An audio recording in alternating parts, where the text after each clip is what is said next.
ಆತ್ಮೀಯ ವಿದ್ಯಾರ್ಥಿಗಳೇ, welcome back to Vinayaka tutorials.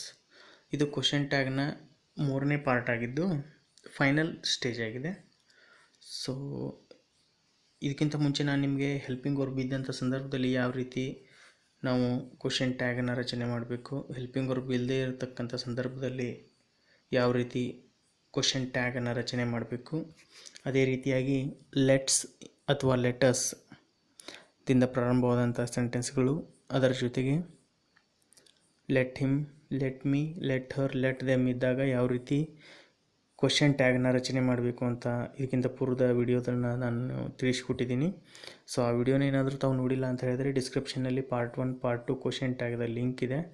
ತಾವು ಅದರ ಮೇಲೆ ಕ್ಲಿಕ್ ಮಾಡೋ ಮುಖಾಂತರ ಸೊ ಅದರ ಮಾಹಿತಿನ ತಾವು ಪಡ್ಕೋಬೋದು. ಈ ವಿಡಿಯೋನ ಕೊನೆ ತನಕ ನೋಡಿ, ಯಾಕಂತ ಹೇಳಿದರೆ ಈ ವಿಡಿಯೋದ ಕೊನೆಗೆ ನಾನು ಈ ಕ್ವಶನ್ ಟ್ಯಾಗ್ನಲ್ಲಿ ಬರ್ತಕ್ಕಂಥ ಮುಖ್ಯಾಂಶಗಳನ್ನು ನಾನು ನಿಮಗೆ ತಿಳಿಸುವಂಥ ಪ್ರಯತ್ನವನ್ನು ಮಾಡ್ತಾಯಿದ್ದೀನಿ. ನಮ್ಮ ಚಾನಲನ್ನು ಸಬ್ಸ್ಕ್ರೈಬ್ ಮಾಡಿ, ಶೇರ್ ಮಾಡಿ, ಎಲ್ಲ ವಿದ್ಯಾರ್ಥಿಗಳಿಗೆ ತಲುಪಿಸಿ ಅಂತ ಕೇಳ್ಕೊಳ್ಳುತ್ತಾ ಇವತ್ತಿನ ವಿಡಿಯೋನ ಸ್ಟಾರ್ಟ್ ಮಾಡೋಣ. ಇವತ್ತಿನ ದಿನ ನಾವು considering the subject, question tag ಮಾಡುವಂಥ ಸಂದರ್ಭದಲ್ಲಿ ಸಬ್ಜೆಕ್ಟನ್ನು ಯಾವ ರೀತಿ ಕನ್ಸಿಡರ್ ಮಾಡಬೇಕು. ಈ ಮೊದಲು ನಾವು ನೋಡಿದ ಎಕ್ಸಾಂಪಲ್ಸ್ಗಳಲ್ಲಿ ಪರ್ಸನಲ್ ಪ್ರೊನೌನ್ಗಳಾಗಿರ್ಬೋದು, ನೇಮ್ಗಳಾಗಿರ್ಬೋದು ಆ್ಯಸ್ ಎ ಸಬ್ಜೆಕ್ಟಾಗಿ ರಿಫ್ಲೆಕ್ಟ್ ಆಗ್ತಾ ಇತ್ತು. ಬಟ್ ಇವಾಗ no one, everyone, nobody, somebody, everybody ಈ ರೀತಿಯ ಸಬ್ಜೆಕ್ಟ್ಗಳು ಬಂದಾಗ ಯಾವ ರೀತಿ ನಾವು ಕ್ವಶನ್ ಟ್ಯಾಗನ್ನು ಮಾಡಬೇಕು ಅಂತೇಳ್ಬಿಟ್ಟು ತಿಳ್ಕೊಳ್ಳೋಣ. First example, no one can do it. No one ಅಂತಕ್ಕಂಥದ್ದು ಇಲ್ಲಿ ಸಬ್ಜೆಕ್ಟಾಗಿ ಪ್ರತಿಕ್ರಿಯಿಸ್ತಾ ಇದೆ. ಇಲ್ಲಿ ನೋ ಅಂತ ಬಂದಿರೋದ್ರಿಂದ ಆಲ್ರೆಡಿ ಇದು ನೆಗೆಟಿವ್ ಸಬ್ಜೆಕ್ಟ್, ಅಂದರೆ ನಾವು ಪಾಸಿಟಿವ್ ಟ್ಯಾಗನ್ನು ಮಾಡಬೇಕು. ಕ್ಯಾನ್ ಇರತಕ್ಕಂಥದ್ದು ಪಾಸಿಟಿವ್ ಇಲ್ಲಿ ಮಾಡಿದಾಗ ಕ್ಯಾನಲ್ಲೇ ಇರುತ್ತೆ ಅದು. ಓಕೆ, ಸೊ ನಾವೇನು ಮಾಡಬೇಕು, ನೋ ಒಂದ ಬದಲಾಗಿ ದೇ ಅನ್ನು ಕನ್ಸಿಡರ್ ಮಾಡಿದಾಗ ನಮ್ಮ ಆನ್ಸರ್ ಬಂದುಬಿಟ್ಟು ಕ್ಯಾನ್ ದೇ ಆಗಿ ಬರುತ್ತೆ. ಸೊ ಯಾವ ರೀತಿ ಅಂದರೆ no one can do it, can they, everyone will get opportunity.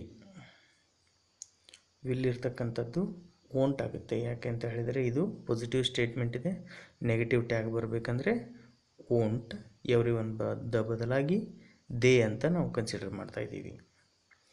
No ಬಡಿ ಕೇಮ್ ಹಿಯರ್. ನೋಡಿ, ನೋ ಬಡಿ, ನೋ ಅಂತ ಇದೆ ಅಂತ ಹೇಳಿದರೆ ಇದು ನೆಗೆಟಿವ್ ಸ್ಟೇಟ್ಮೆಂಟು, ನಾವು ಪಾಸಿಟಿವ್ ಆಗಿ ಮಾಡಬೇಕಾಗತ್ತೆ. ಓಕೆ, ಸೊ ಯಾವುದೇ ರೀತಿ ಹೆಲ್ಪಿಂಗ್ ವರ್ಬ್ಗಳಿಲ್ಲ. ಹೆಲ್ಪಿಂಗ್ ವರ್ಬ್ಗಳಿಲ್ಲದಂಥ ಸಂದರ್ಭದಲ್ಲಿ ನಾವು ನೋಡ್ತಕ್ಕಂಥದ್ದು ಮೇನ್ ವರ್ಬ್, ಅದು ಪ್ರೆಸೆಂಟ್ ವರ್ಬ್ ಇದೆಯೋ ಅಂದರೆ V1 ಇದೆಯೋ ಅಥವಾ V2 ಪಾಸ್ಟ್ ವರ್ಬ್ ಇದೆಯೋ ಅಂತೇಳ್ಬಿಟ್ಟು. ಓಕೆ, ಸೊ ಇಲ್ಲಿ ಕೇಮ್ ಅಂತಕ್ಕಂಥದ್ದು ಪಾಸ್ಟ್ ವರ್ಬ್ ಆಗಿರೋದ್ರಿಂದ ನಾವು ಡಿಡ್ಡನ್ನು ಬಳಸ್ತೇವೆ. ಅದಕ್ಕೆ ನಮ್ಮ ಆನ್ಸರ್ ಏನಾಗಿರುತ್ತೆ ಅಂತ ಹೇಳಿದರೆ ಡಿಡ್ ದೇ ಅಂತ ಆಗಿರುತ್ತೆ. ಕೊನೆ example, every one listen here. Every one ಅಂತಕ್ಕಂಥದ್ದು ಇಲ್ಲಿ ಸಬ್ಜೆಕ್ಟ್ ಆಗಿದೆ. ಲಿಸನ್ ಇದು V1 ಪ್ರೆಸೆಂಟ್ ವರ್ಬು, ಮೇನ್ ವರ್ಬನ್ನು ನೋಡ್ತಾ ಇದ್ದೀವಿ, ಯಾಕಂದರೆ ಯಾವುದೇ ಹೆಲ್ಪಿಂಗ್ ವರ್ಬ್ಗಳು ಇಲ್ಲ. ಓಕೆ, ಸೊ ನಾವು ಡೂ ಮತ್ತು ಡಸನ್ನು ನಾವು ಬಳಕೆ ಮಾಡ್ತಾ ಇದ್ವಿ ಎಲ್ಲಿ ಅಂತ ಹೇಳಿದರೆ ಸಿಂಪಲ್ ಪ್ರೆಸೆಂಟ್ ಟೆನ್ಸ್ನಲ್ಲಿ. ಬಟ್ ಇಲ್ಲಿ ದೇ ಅಂತ ನಾವು ಕನ್ಸಿಡರ್ ಮಾಡೋದ್ರಿಂದ ನಾವು ಡೂ ಅನ್ನು ಬಳಸಬೇಕಾಗತ್ತೆ. ಅದಕ್ಕೆ ನಮ್ಮ ಉತ್ತರ ಬಂದುಬಿಟ್ಟು ಡೋಂಟ್ ದೇ ಅಂತ ಕನ್ಸಿಡರ್ ಆಗುತ್ತೆ, ಅಂದರೆ ಕ್ವಶನ್ ಟ್ಯಾಗ್ ಡೋಂಟ್ ದೇ ಆಗುತ್ತೆ. Okay, clear? ಏನಾದರೂ ಡೌಟ್ ಇದ್ದರೆ ಕಮೆಂಟ್ ಮಾಡಿ, ನಾನು ನಿಮಗೆ ರಿಪ್ಲೈ ಮಾಡ್ತೀನಿ. Okay, all of us, everyone of us, anyone of us, most of us, someone of us ಅಂತ ಇದ್ದಂಥ ಸಂದರ್ಭದಲ್ಲಿ ನಾವು ವಿಯನ್ನು ಕನ್ಸಿಡರ್ ಮಾಡಬೇಕಾಗತ್ತೆ. ಯಾಕೆಂದರೆ ಎಕ್ಸಾಂಪಲ್ಸ್ ನೋಡಿದಾಗ ನಿಮ್ಗೆ ಗೊತ್ತಾಗುತ್ತೆ. All of us can go there, ನಾವೆಲ್ಲರೂ ಅಲ್ಲಿಗೆ ಹೋಗಬಹುದು ಅಲ್ವಾ. ನಾವೆಲ್ಲರೂ ಅಂದರೆ ನಾವೇ, ವಿ, ನಾವು ಅನ್ನೋದಕ್ಕಿಂತ ನಾವು ಹೇಳ್ತೀವಿ ವಿ ಅಂತ ಪರ್ಸನಲ್ ಪ್ರೊನೌನ್ನ ತೊಗೊಳ್ತೀವಿ. So this is the positive statement, so we have to change into negative. In the sense can becomes can't we. Anyone of us can take leadership, can becomes can't, anyone in the sense we, can't V.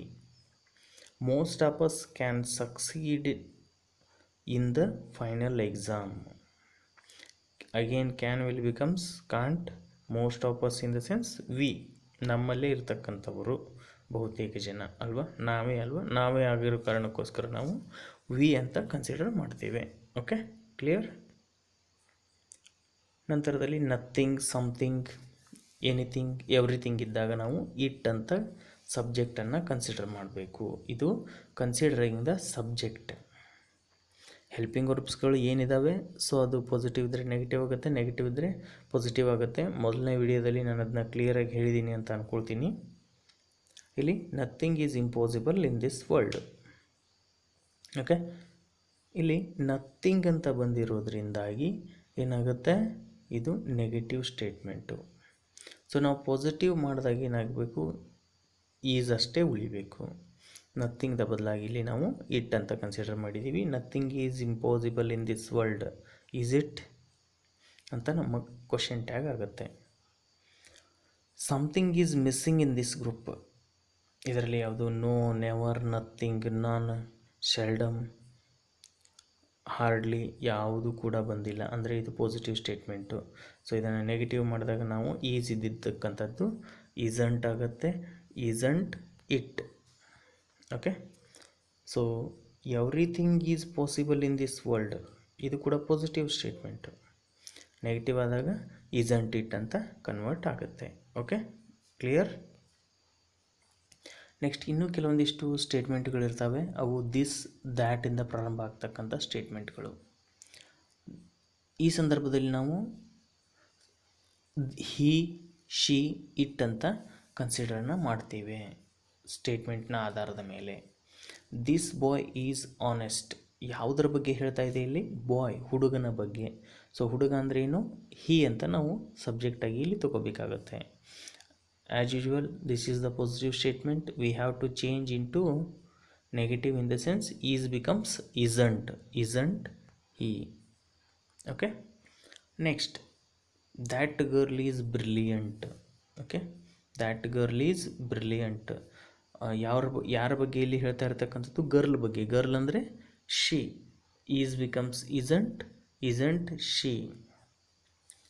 This is my pen, ಯಾವುದ್ರ ಬಗ್ಗೆ ನಾವು ಹೇಳ್ತಾ ಇದ್ದೀವಿ ಇಲ್ಲಿ, pen. ಇದು ಒಂದು ವಸ್ತು, ಅದಕ್ಕೋಸ್ಕರ ಇದನ್ನು ಇಟ್ ಅಂತ ನಾವು ಕನ್ಸಿಡರ್ ಮಾಡ್ತೇವೆ. ಆವಾಗ isn't it ಅಂತ ನಮ್ಮ ಕ್ವಶನ್ ಟ್ಯಾಗ್ ಆಗುತ್ತೆ. That was a wonderful memory. Was will becomes wasn't, that becomes it in the sense wasn't it. Okay, so next ಆಗಿಲ್ಲಿ ದೀಸ್ ಮತ್ತು ದೋಸ್ದಿಂದ ಪ್ರಾರಂಭ ಆಗಿರ್ತಕ್ಕಂತಹ ಸ್ಟೇಟ್ಮೆಂಟ್ಗಳು ಯಾವ ರೀತಿ ಅಂತ ಹೇಳಿದರೆ, these foods are very taste. These foods are very taste. Are will becomes yes, right, aren't. They, aren't they. These books are mine. Are will becomes aren't. Those becomes they. Okay, if we have a helping verb like where, it should be weren't. Okay, next, there ಇಂದ ಪ್ರಾರಂಭ ಆಗ್ತಕ್ಕಂಥ ಸ್ಟೇಟ್ಮೆಂಟ್ಗಳೇನಾದರೂ ಬಂದರೆ, I can give you 2 examples here. There are number of pens in the box. Are will becomes aren't and there will becomes they. aren't they. Are ಇರ್ತಕ್ಕಂಥದ್ದು aren't ಆಗುತ್ತೆ, there ಇದ್ದಿದ್ದು they ಅಂತ ನಾವು consider ಮಾಡಬೇಕು. ಅಂದರೆ ಯಾಕೆಂದರೆ ನಾನು ಮೊದಲೇ ನಿಮಗೆ ಒಂದು ಫಾರ್ಮುಲಾ ಹೇಳಿದ್ದೆ. ಆ ಫಾರ್ಮುಲಾದಲ್ಲಿ ಸಬ್ಜೆಕ್ಟನ್ನು ಪರ್ಸನಲ್ ಪ್ರೊನೌನ್ಗಳಾಗಿಯೇ ಬರಿಬೇಕು. ಅಂದರೆ I, we, you, he, she, it, ದೇದಲ್ಲಿನೇ ಬರಿಬೇಕು ಅಲ್ವಾ. There are many fruits in the basket. Okay, are will becomes aren't, there becomes they, aren't they. ಈಗ ಈ ಕ್ವಶನ್ ಟ್ಯಾಗ್ನಲ್ಲಿ ಬರ್ತಕ್ಕಂತಹ ಪ್ರಮುಖ ಅಂಶಗಳು ಏನೇನು. ಫಸ್ಟ್ ಆಫ್ ಆಲ್ ಫಾರ್ಮುಲಾ ನೆನ್ಪಿಟ್ಕೊಳ್ಬೇಕು ಕೇರ್ಫುಲ್ಲಾಗಿ. ಹೆಲ್ಪಿಂಗ್ ವರ್ಬ್ ಬರುತ್ತೆ, ಸ್ಟೇಟ್ಮೆಂಟ್ನಲ್ಲಿ ಯಾವ ಹೆಲ್ಪಿಂಗ್ ವರ್ಬ್ ಇರುತ್ತೆ ಅದೇ ಹೆಲ್ಪಿಂಗ್ ವರ್ಬನ್ನು ತಗೊಳ್ಬೇಕು. ಅದು ಪಾಸಿಟಿವ್ ಹೆಲ್ಪಿಂಗ್ ವರ್ಬ್ ಇದ್ದರೆ ನೆಗೆಟಿವ್ ಮಾಡಬೇಕು, ನೆಗೆಟಿವ್ ಇದ್ದರೆ ಪಾಸಿಟಿವ್ ಮಾಡಬೇಕು. ಅದಾದ ನಂತರ ಸಬ್ಜೆಕ್ಟನ್ನು ಬರೀಬೇಕು. ಸಬ್ಜೆಕ್ಟು ಕಂಪಲ್ಸರಿಯಾಗಿ ಪರ್ಸ್ನಲ್ ಪ್ರೊನೌನ್ಗಳೇ ಆಗಿರಬೇಕು. ಕೊನೆಯಲ್ಲಿ ಕ್ವಶನ್ ಮಾರ್ಕನ್ನು ನಾವು ಆ್ಯಡ್ ಮಾಡಬೇಕು. This is the formula for question tag. Next, if we don't have a helping verbs ಇದ್ದರೆ ಡೈರೆಕ್ಟಾಗಿ ನಾವು ಅರ್ಥ ಆಗುತ್ತೆ ನಮಗೆ. ಹೆಲ್ಪಿಂಗ್ ವರ್ಬ್ ಇಲ್ಲ ಅಂದರೆ ಸಿಂಪಲ್ ಪ್ರೆಸೆಂಟ್ ಟೆನ್ಸಲ್ಲಿ ಮತ್ತು ಸಿಂಪಲ್ ಪಾಸ್ಟ್ ಟೆನ್ಸಲ್ಲಿ ಹೆಲ್ಪಿಂಗ್ ವರ್ಬ್ಗಳು ಬರೋದಿಲ್ಲ. ಒಂದು ವೇಳೆ ಆ ಸೆಂಟೆನ್ಸು ಸಿಂಪಲ್ ಪ್ರೆಸೆಂಟ್ ಟೆನ್ಸ್ ಆಗಿದ್ದರೆ ನಾವು ಡೂ ಅಥವಾ ಡಸ್ ಅನ್ನು ಬಳಸಬೇಕು.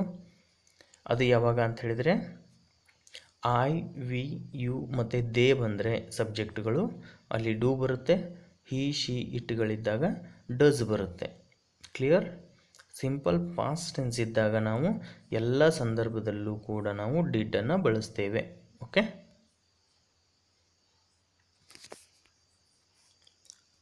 ನಂತರದಲ್ಲಿ ಇಂಪೆರೇಟಿವ್ ಸ್ಟೇಟ್ಮೆಂಟ್ಸ್. ಕೆಲವೊಂದಿಷ್ಟು ಇಂಪೆರೇಟಿವ್ ಸ್ಟೇಟ್ಮೆಂಟ್ಸ್ಗಳು ಅಡ್ವೈಸ್ಗಳನ್ನು ಮಾಡ್ತಾ ಇದ್ದರೆ ಕಾಂಟ್ ಯು ಅಂತ ನಾವು ಆ ಒಂದು ಕ್ವಶನ್ ಟ್ಯಾಗನ್ನು ಮಾಡಬೇಕು. ನಾ ಎಕ್ಸಾಂಪಲ್ಸಲ್ಲಿ ಹೇಳಿದ್ದೆ, use your own bike, use your own mind, can't you ಅಂತ ಇದು ಕ್ವಶನ್ ಟ್ಯಾಗನ್ನು ಮಾಡಬೇಕಾಗತ್ತೆ. ಇನ್ನು ಆರ್ಡರ್ ಮತ್ತು ರಿಕ್ವೆಸ್ಟ್ಗಳು ಇದ್ವು ಅಂತ ಹೇಳಿದರೆ, please give me your pen, close the door, shut your mouth.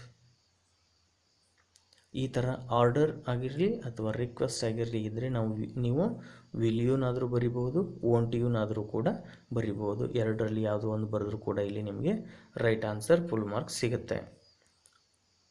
ನಂತರದಲ್ಲಿ ಲೆಟ್ಸ್ ಅಥವಾ ಲೆಟಸ್ಸಿಂದ ಪ್ರಾರಂಭವಾಗಿತ್ತು ಸ್ಟೇಟ್ಮೆಂಟ್ ಅಂತ ಹೇಳಿದರೆ ನೀವು ಶಾಲ್ ವಿ ಅಂತಾನೆ ಕ್ವಶನ್ ಟ್ಯಾಗನ್ನು ಮಾಡಬೇಕಾಗುತ್ತೆ. Okay, next let me, let her, let them, let him ಇದ್ದಾಗ ವಿಲ್ ಯು ಅಂತ ನೀವು ಈ ಒಂದು ಕ್ವಶನ್ ಟ್ಯಾಗನ್ನು ಮಾಡಬೇಕಾಗತ್ತೆ. Okay, no one, everyone, nobody, somebody, everybody ಇದ್ದಾಗ ಅಂದರೆ ಇದು ಕನ್ಸಿಡರಿಂಗ್ ದ ಸಬ್ಜೆಕ್ಟ್, ಇವತ್ತಿನ ಕ್ಲಾಸ್ನಲ್ಲಿ ಇರ್ತಕ್ಕಂಥದ್ದು. ಕನ್ಸಿಡರಿಂಗ್ ದ ಸಬ್ಜೆಕ್ಟ್ ಎಲ್ಲವುಗಳನ್ನು ನಾವು ದೇ ಅಂತ ಕನ್ಸಿಡರ್ ಮಾಡ್ತೇವೆ. All of us, everyone of us, anyone of us, most of us, someone of us ಇದ್ದಾಗ ನಾವು ವಿ ಅಂತ ಈ ಒಂದು ಸಬ್ಜೆಕ್ಟನ್ನು ನಾವು ಕನ್ಸಿಡರ್ ಮಾಡ್ತೇವೆ. Okay, next nothing, something, anything, everything ಇದ್ದಂಥ ಸಂದರ್ಭದಲ್ಲಿ ನಾವು ಇಟ್ ಅಂತ ಬಳಕೆ ಮಾಡಬೇಕಾಗತ್ತೆ. ಇಟ್ ಅಂತ ನಾವು ಬಳಕೆಯನ್ನು ಮಾಡ್ತೇವೆ. ಓಕೆ, ನಂತರದಲ್ಲಿ ದಿಸ್, ದ್ಯಾಟ್ ಇದ್ದರೆ ಹಿ, ಶಿ, ಇಟ್ ಅಂತ ನಾವು ಆ ಸೆಂಟೆನ್ಸ್ನ ಮೀನಿಂಗ್ ಆಧಾರದ ಮೇಲೆ ನಾವು ಹಿ, ಶಿ, ಇಟ್ಗಳನ್ನು ಬಳಕೆ ಮಾಡ್ತೇವೆ. ಮತ್ತು ದೀಸ್, ದೋಸ್ ಬಂದರೆ ಹಾಗೂ ದೇರ್ ಬಂದ್ರೂ ಕೂಡ ನಾವು ಅಲ್ಲಿ ಏನು ಮಾಡಬೇಕಾಗತ್ತೆ ಅಂತ ಹೇಳಿದರೆ ದೇ ಅನ್ನೇ ಬಳಕೆ ಮಾಡಬೇಕು. ಓಕೆ, ದೇರ್ ಬಂದರೂ ಕೂಡ ನಾವು ದೇ ಅನ್ನೇ ಅಲ್ಲಿ ಬಳಕೆ ಮಾಡಬೇಕಾಗತ್ತೆ. ಓಕೆ, ಸೊ ಇದೆಲ್ಲ ಮಾಹಿತಿ ತಮಗೆ ಅರ್ಥ ಆಗಿದೆ ಅಂತ ಅಂದ್ಕೊಳ್ತೀನಿ. ಸೊ ಇದರಲ್ಲಿ ಏನಾದರೂ ತಮಗೆ ಡೌಟ್ ಇದ್ದರೆ ನೀವು ನಮಗೆ ಕಮೆಂಟ್ ಮುಖಾಂತರ ಅಥವಾ ಫೋನ್ ಮುಖಾಂತರ ಕೂಡ ತಾವು ಮಾಹಿತಿಯನ್ನು ಪಡ್ಕೊಳ್ಬೋದು. ನಮ್ಮ ಚಾನಲನ್ನು ಸಬ್ಸ್ಕ್ರೈಬ್ ಮಾಡಿ ಹೆಚ್ಚು ವಿದ್ಯಾರ್ಥಿಗಳಿಗೆ ತಲುಪಿಸಿ. Thank you for watching our Vinayaka tutorials.